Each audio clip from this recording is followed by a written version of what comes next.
People think some huge trauma needs to happen before you can use therapy. But really, you can use therapy to get the tools before something bad happens.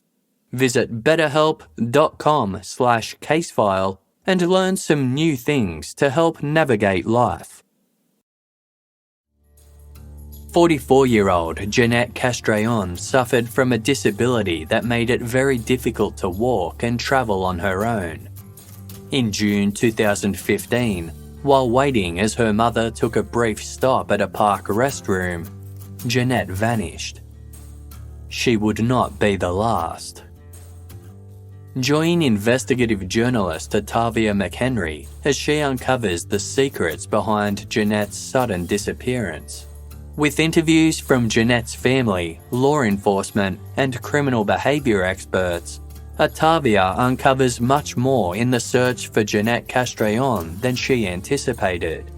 A twisted labyrinth where the most beautiful scenery hides sinister secrets.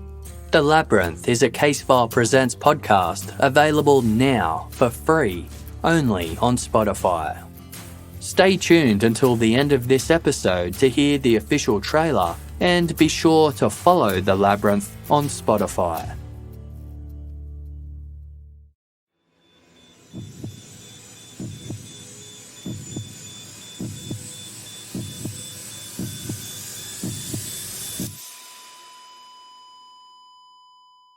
The following episode was originally released as bonus content for our Patreon supporters. Starting this year, Patreon supporters receive a bonus episode every 4th week when there is a break on the main feed. These episodes are called Patreon Picks because patrons vote on which episodes should be released. They selected this episode you are about to hear. These bonus stories focus on cases with fewer accessible resources, so they're shorter than the average Casefile episode. They offer a shorter listen, but still deserve to be told. It's always been our intention to eventually release these episodes to our general audience, rather than keep them permanently behind a paywall. If you enjoy them, you can join our Patreon's $5 tier to listen to the entire Patreon Picks catalogue, vote on what everyone will hear next, and receive all Casefile content earlier than non-patrons. Sign up to become a Patreon supporter at patreon.com/casefile. And thank you to those who have and currently support the show. Our episodes deal with serious and often distressing incidents. If you feel at any time you need support, please contact your local crisis centre. For suggested phone numbers for confidential support, please see the show notes for this episode on your app or on our website.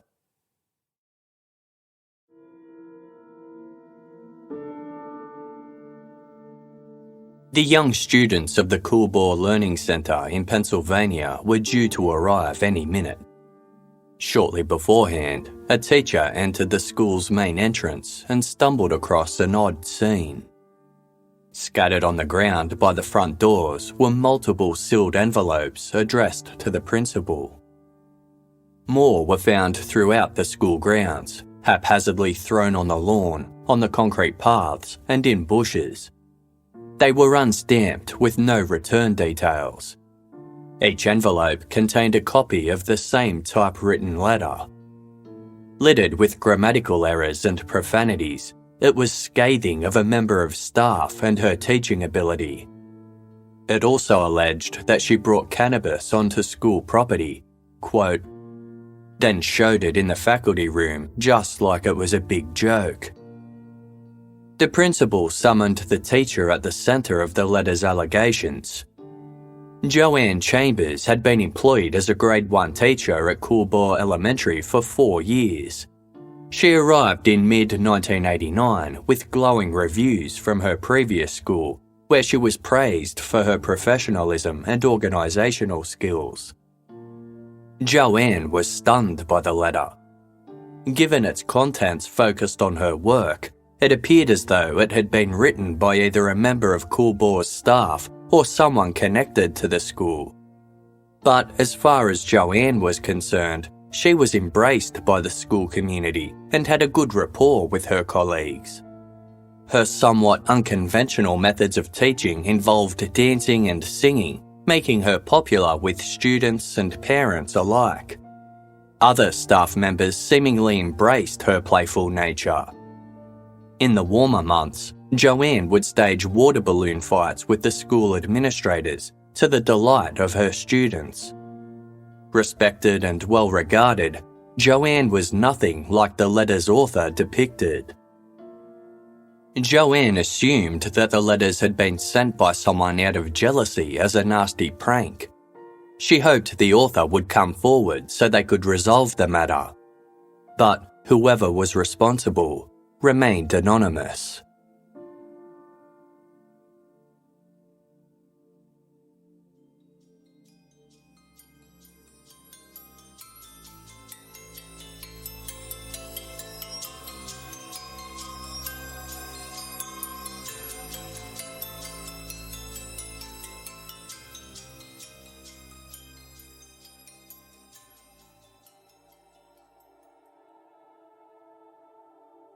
More letters started appearing around the school over the coming weeks and months. Shoved into the teachers' mail slots in the faculty room was a letter accusing JoAnne of being an alcoholic and drinking in the classroom. On March 14, 1994, JoAnne opened the drawer to her classroom desk to find an empty bottle of whiskey inside. While looking for anything else out of the ordinary, she noticed a framed portrait of her and her son had been stolen from her desk.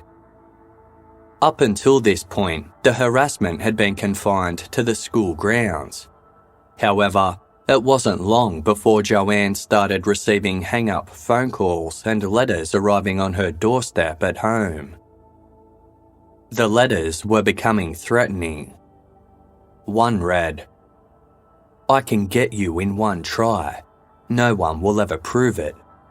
They may not think so, but I'm smarter than all of you, you stupid bitch." Another threatened to poison JoAnne. "You really are a clueless bitch. I had 4 chances to drug your coffee this week. Or did I drug your coffee? Bitch, you make me sick." JoAnne would not be intimidated by her unknown detractor and continued teaching at the Coolbaugh Learning Centre. Exactly 1 month after finding the whiskey bottle in her desk drawer, JoAnne stood behind the same desk to begin teaching for the day. She was wearing a long dress, and as she sat down in her chair, JoAnne smoothed the fabric out from under her thighs. She then felt something unpleasant. Feces had been smeared all over her seat.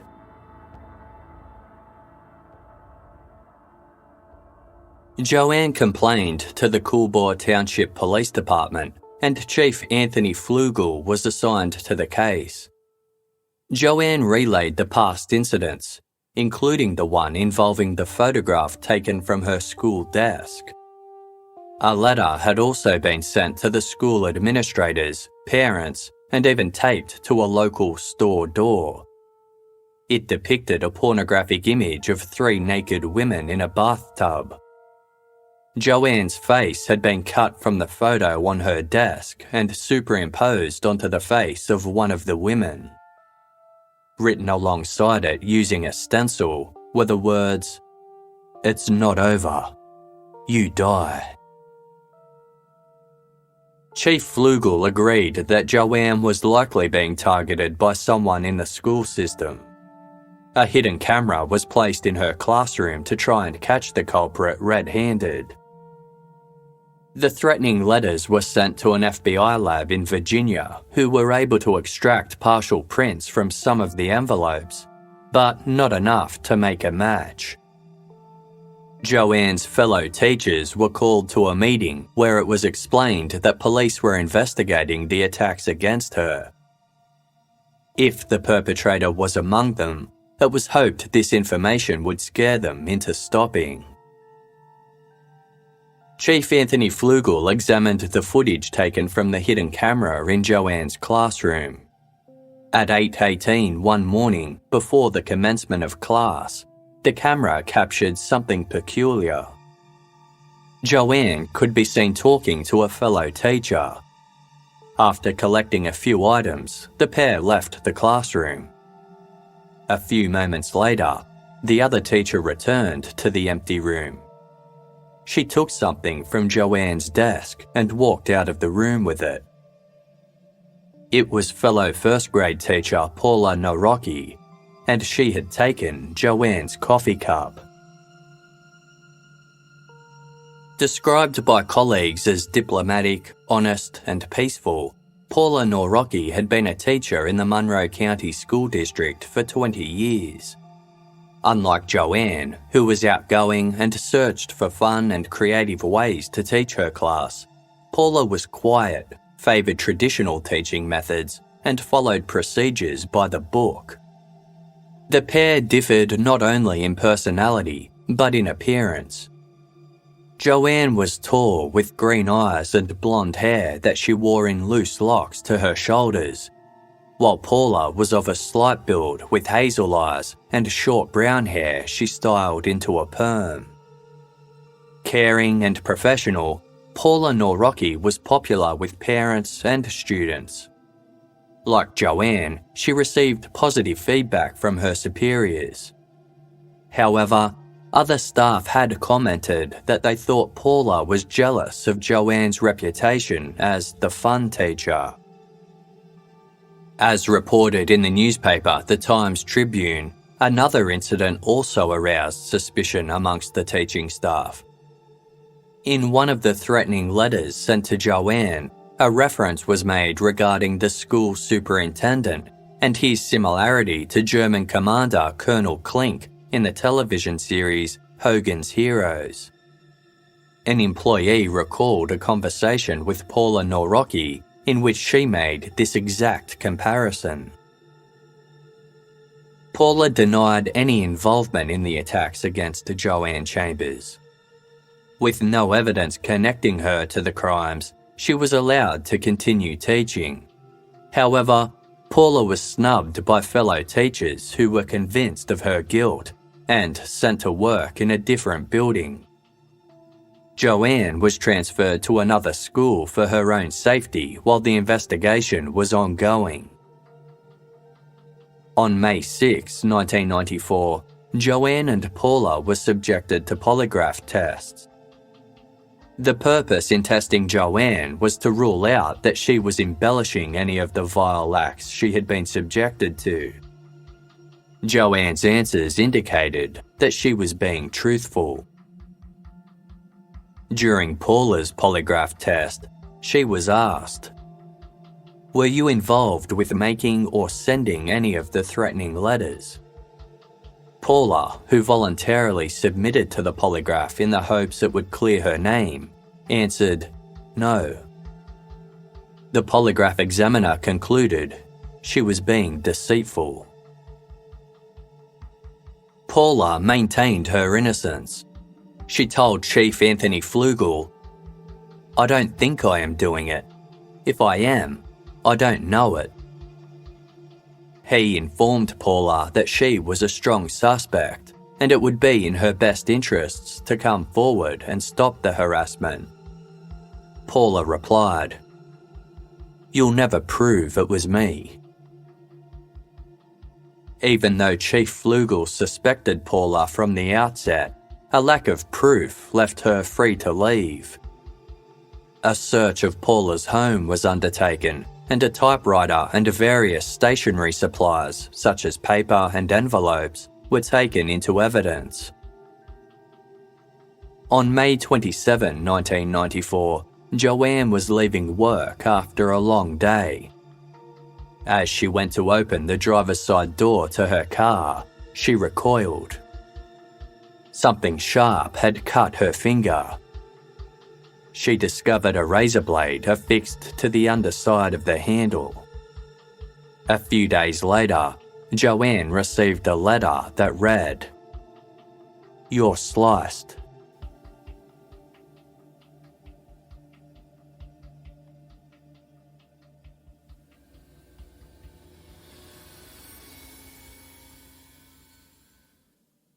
Casefile will be back shortly. Thank you for supporting us by listening to this episode's sponsors. When it comes to losing weight, there's a lot of pressure to label foods good or bad, but that just creates unnecessary dilemmas. No food should be totally off limits, and Noom is here to help with a psychology-based approach. Noom looks at what you eat, but more importantly, how you eat. There's no need to feel guilt or regret, and Noom empowers you to keep going. Instead of setting strict rules, Noom provides you with the knowledge to build smarter, more sustainable habits and behaviours. Because you don't need rules to lose weight, just the knowledge and wisdom to help you build smarter habits that you can stick to long term. Casefile team member Jess has been using Noom for months now and seeing great results. She's lost weight, has more energy, and can think more clearly. The program has fit into her life, and she hasn't had to follow punishing diet and exercise routines to get results. All she needs to do is a daily 10-minute check-in through their easy-to-use app to feel on track and motivated. Start building better habits for healthier, long-term results. Sign up for your trial at noom.com/casefile. That's noom.com/casefile to sign up for your trial. Remember a time when we'd turn on the TV and hope that there was something good on the few channels that we had? Now that streaming has revolutionised our lives, we always have something good to watch. All we have to do is decide what we're in the mood for. The same thing goes for books.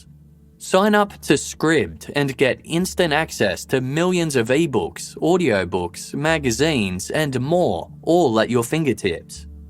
Scribd is the ultimate reading subscription service, letting you explore all of your interests in any format you choose, ebooks, audiobooks, magazines, and more, for only $9.99 a month. Want to change things up a bit? You're free to switch between titles, genres, and formats at any time on your phone, tablet, or computer. I love Scribd, and aside from using it to access books, I've also been able to get sheet music for my bass guitar. Lately, I've been getting tabs for Metallica songs, something I never thought I'd find on a reading subscription service. And there's also plenty of crime books to choose from. Right now, Scribd is offering Casefile listeners a free 60-day trial. Go to try.scribd.com/casefile for your free trial. That's try.scribd.com/casefile to get 60 days of Scribd for free. Thank you for listening to this episode's ads. By supporting our sponsors, you support Casefile.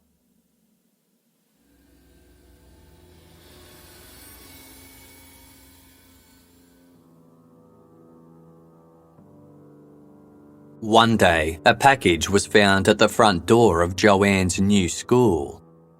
It was a small box wrapped in pink paper. Inside was a Barbie doll. It was wearing a blue dress similar to one JoAnne often wore. The Barbie's blonde hair had been cut to shoulder length and styled into loose locks. In the doll's neck was a razor blade.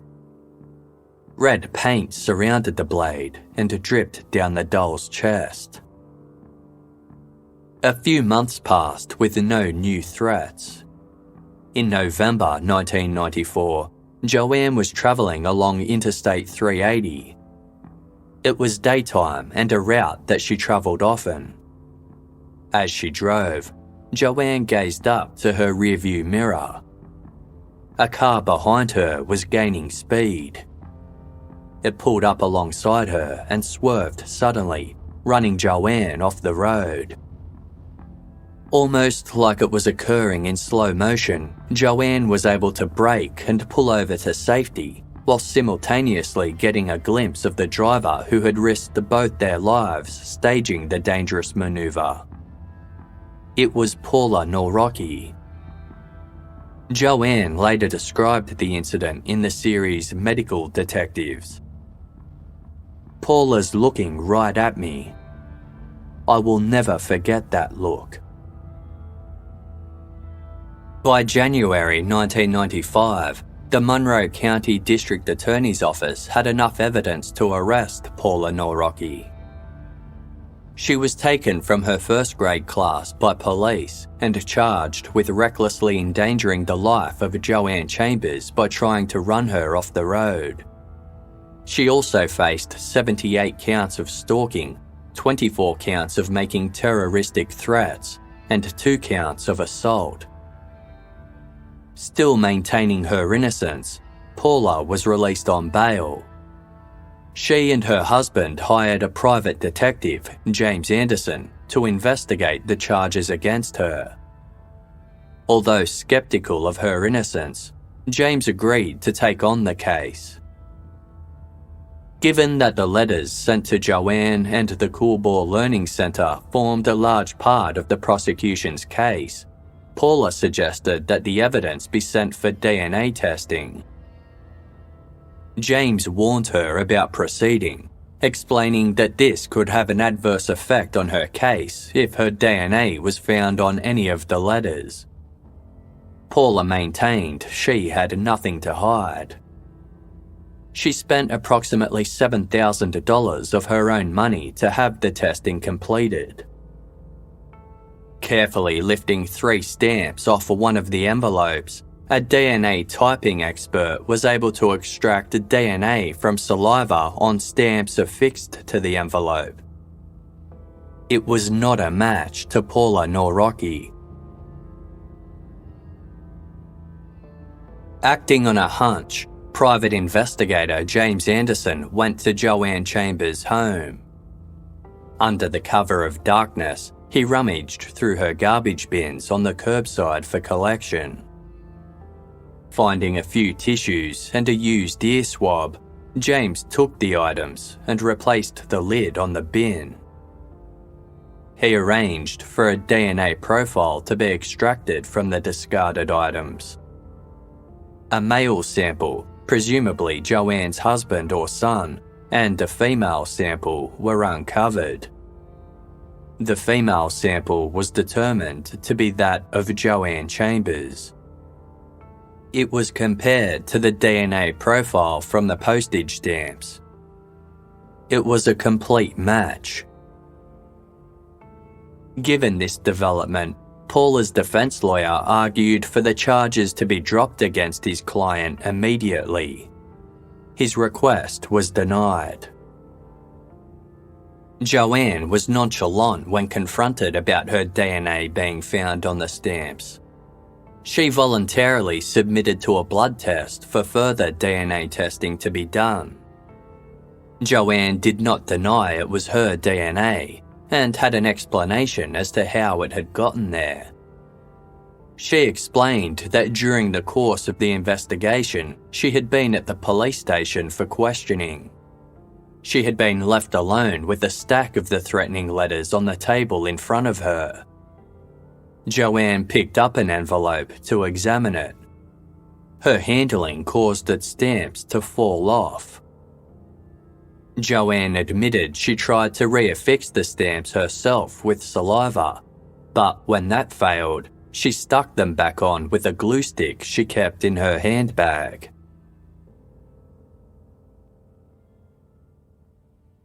The trial against Paula Noraki began on January 15, 1996, after an early preliminary hearing determined there was enough evidence for her to stand trial. Court proceedings had to be postponed several times due to blizzards and flood warnings.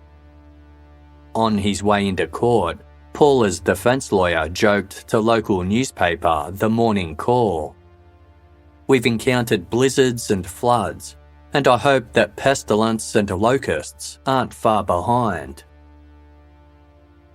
Courtroom number 4 was packed with journalists as well as members of the general public who were intrigued by the unusual case. If found guilty, Paula Noraki faced a maximum of 5 years jail time and a $10,000 fine for each count. She listened attentively to testimony from those who examined the DNA evidence on the letters and envelopes. Another DNA sample was extracted from adhesive used to seal an envelope. The sample wasn't strong enough to obtain a full profile, as had been done with the postage stamps. However, it was complete enough to rule out Paula Noraki as the source. JoAnne Chambers could not be excluded.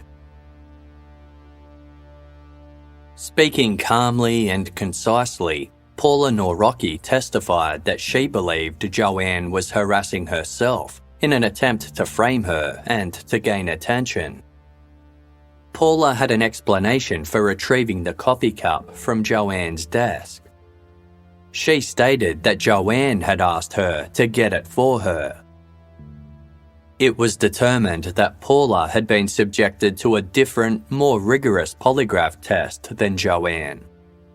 Furthermore, her comment to Chief Anthony Flugel, "You'll never prove it was me," had been taken entirely out of context, then used against her. The jury heard testimony from former employees who described Paula's exemplary behaviour and teaching ability. Analysis of the stationery and typewriter found in Paula's home did not match the letters received by JoAnne. JoAnne's typewriter was never examined. A chemist discredited JoAnne's allegation that she affixed the stamps back to the envelope with a glue stick, as the adhesive would turn a bluish colour under UV light. When he examined the stamps, this was not apparent. Next, JoAnne Chambers took the stand. Her demeanour as she answered questions from the defence did little to help her cause. The Morning Call reported her testimony as uneven, with replies that ranged from subdued to testy to sarcastic. She also rolled her eyes, and courtroom observers noticed that she seemed edgy. Mid-trial, the principal of JoAnne's former school provoked an audible gasp from the courtroom as he recounted an event from JoAnne's earlier career. In the early 80s, JoAnne had approached him asking to go home early because she had sat in feces. Private investigator James Anderson, hired by Paula Noraki, had found witnesses who'd worked with JoAnne Chambers at this point in her career. One witness, Jane Pardue, told the court that she and the 6 other teachers at the school were summoned to the library for a meeting. They were told that JoAnne had received harassing phone calls and threats that her house would be burned down. Jane said of JoAnne, "She carried tales that weren't true to the superintendent, and she tried to get us in trouble." Jane added that she wanted to stay as far away from JoAnne Chambers as possible. Witness Lois Render, a former teacher, described Chambers as someone who told tall tales. One involved JoAnne studying to be a nun. She said she'd broken her leg after jumping out a window to escape the nuns who were trying to force her to stay at the convent. Also remembering that JoAnne tried to get other teachers into trouble, Lois described her school as a harmonious place until Chambers came along. Private investigator James Anderson listed 16 occasions where JoAnne complained to authorities about anonymous threats prior to the incidents with Paula Noraki. Paula's defense lawyer suggested that JoAnne had placed the evidence herself to frame Paula because she hadn't catered to JoAnne as other teachers had done. Additionally, there were no witnesses who observed JoAnne being run off the road by Paula Noraki. JoAnne's testimony was the only thing implicating Paula in this event. On January 22, 1996, the 6 men and 6 women of the jury retired to deliberate. They returned to the courtroom less than 2 hours later. Paula Noraki was found not guilty of all charges. The jurors hugged Paula after the trial. One told her, "Our hearts are with you." JoAnne Chambers slipped from the courtroom quietly, largely ignored by those in attendance.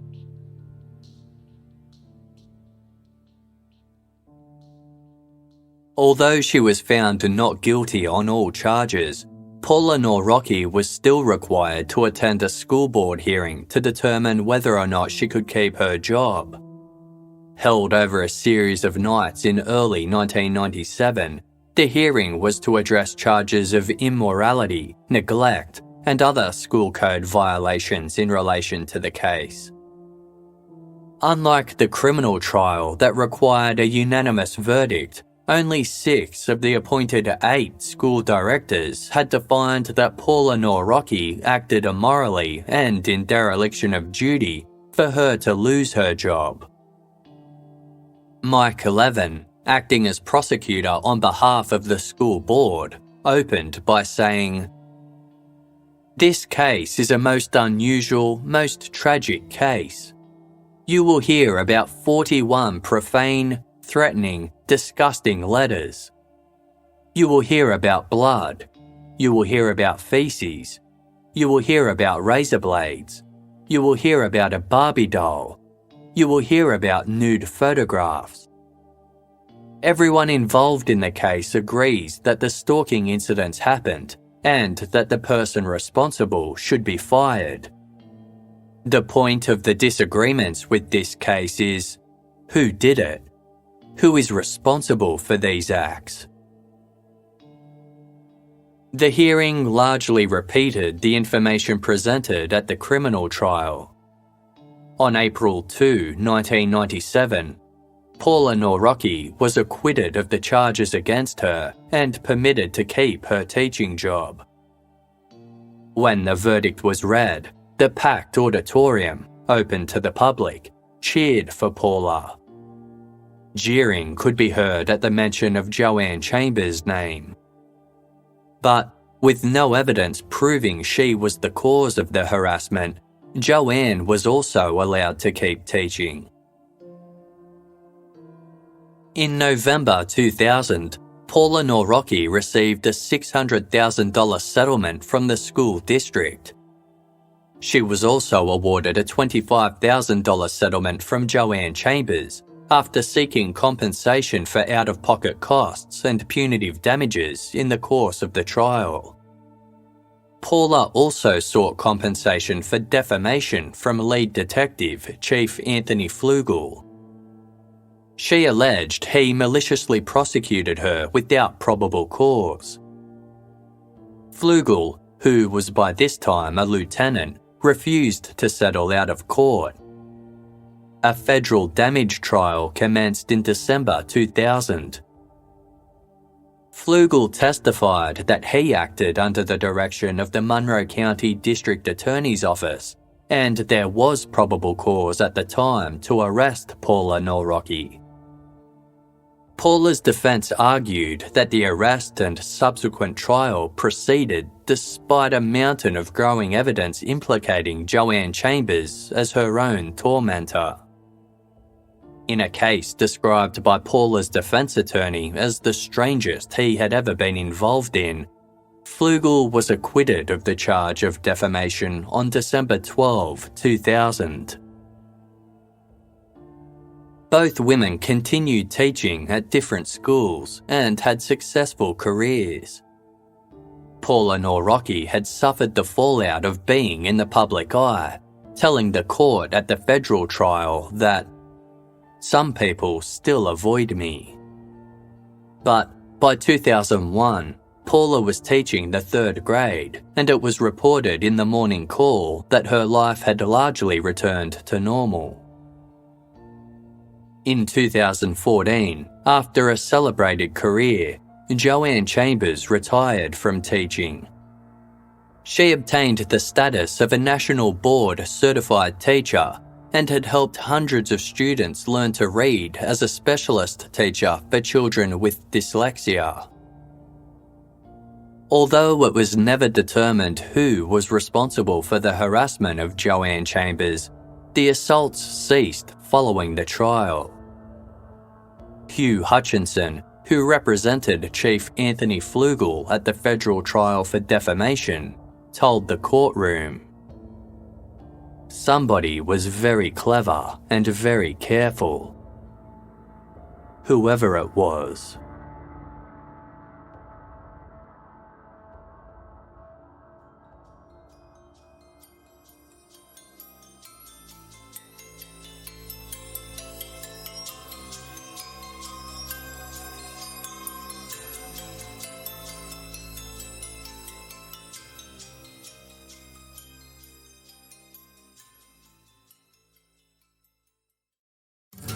In June of 2015, a woman disappeared while camping with her family in the Chiricahua Mountains of Arizona.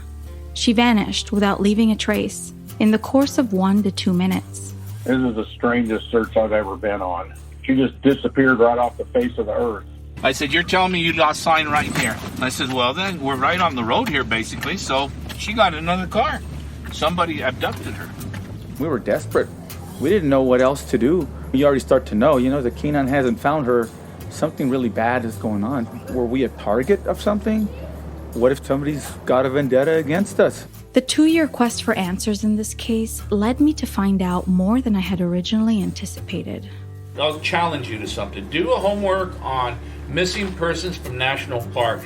It's going to astound you what you're going to find out. There's no way my brother would have thought of suicide. He also had just purchased furniture. He was very excited about fixing up his living room. So you don't buy furniture and start fixing up your living room if you're planning on dying. This case has more twists and turns than the Blue Ridge Parkway. And I have to say, Occam's razor is normally the principle I operate from. The simplest explanation is normally the most likely. Certainly what I do know is that in fear and under pressure, people make some very bad choices. I'm Otavia McHenry, and this is The Labyrinth, a true crime podcast brought to you by Casefile Presents. I think there's something there that we're just not seeing and that others aren't seeing either. Because everybody now to this point in this case is just grasping. So, welcome to our world with this case, and if you can give us any help, we can't even begin to tell you how much we'd appreciate that. How is it that these people disappear like that without a trace? I'm a firm believer those things are real, and there's something out there that we don't understand. We don't. The Labyrinth, available exclusively on Spotify.